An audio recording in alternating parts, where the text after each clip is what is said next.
Hello, my name is Abraham Lincoln, or Abe Lincoln.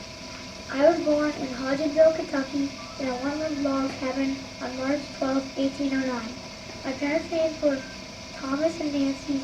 My mother died from milk sickness when I was 9 years old. My stepmother's name was Sarah Bliss Cronston. I had 4 sisters. In my childhood, I liked to chop wood and take care of the land. I also liked to read books. I said my best friend would be anyone who got me a good book I haven't read. During the evenings, I liked to read by the fire. Did you know I was a very good wrestler? When I was 16, I was already 6 feet tall, thin and strong. Once I picked up a 600-pound chicken coop and moved it all by myself. That's what life was like when I was younger. Growing up, I attended Blab School. At Blab School, you repeated your lessons out loud. Blab School helped me learn to read and write and speak clearly. In 1834, I studied law, and I was elected to the Illinois State Legislature. I really wanted to learn and also wanted people to be treated fairly. I got married on November 4th, 1842. I married Mary Todd. I had 4 children. They were all boys. Their names were Robert, Edward, William, and Thomas. I was a very busy man and became really busy with politics and law. My family loved me, and when I would come home on my horse from helping people in small towns with law, they would rush out and hug me. In 1846, I was elected to the House of Representatives. My whole family moved to Washington, D.C., and then to Kentucky. While I was in office, I argued against slavery. I was a lively speaker and continued to debate and stand up against slavery for a long time. I believe that all Americans could be free of slaves.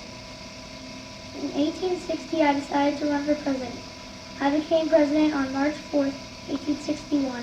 During my job as president, the Civil War began. This was a terrible war when the people in the North fought against people who lived in the South. I wrote the Emancipation Proclamation in 1863, which made it against the law to own slaves. In the same year, I gave my famous speech called the Gettysburg Address, which promised a new breath of freedom for all people in the United States of America. In 1865, the Civil War had ended. Sadly, I died on April 14, 1865. I was watching a play with my wife. I said it was the happiest day I've had in months. But towards the end of the play, an actor, John Wilkes Booth, ran up behind me and shot me. I was rushed over to a neighbor's house across the street. My wife and my son Tad stayed with me that night, and I died the next day. People said I was like a father to them. A funeral train stopped in cities along the way. American people said goodbye to me when the train went by. I accomplished my goal, my dream of reuniting the country, but it cost me my life on May 4th, 1865.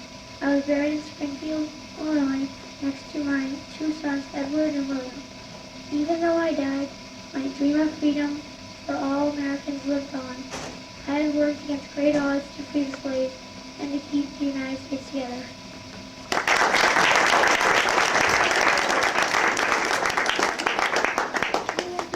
Thank you for joining us for our biography presentation today. We hope you've learned some new things. Please feel free to join us for refreshments in the back of the library at this time.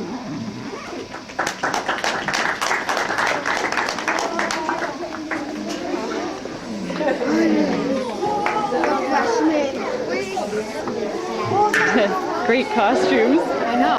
They smile there with their mustache and your tongue, you can smile a little more.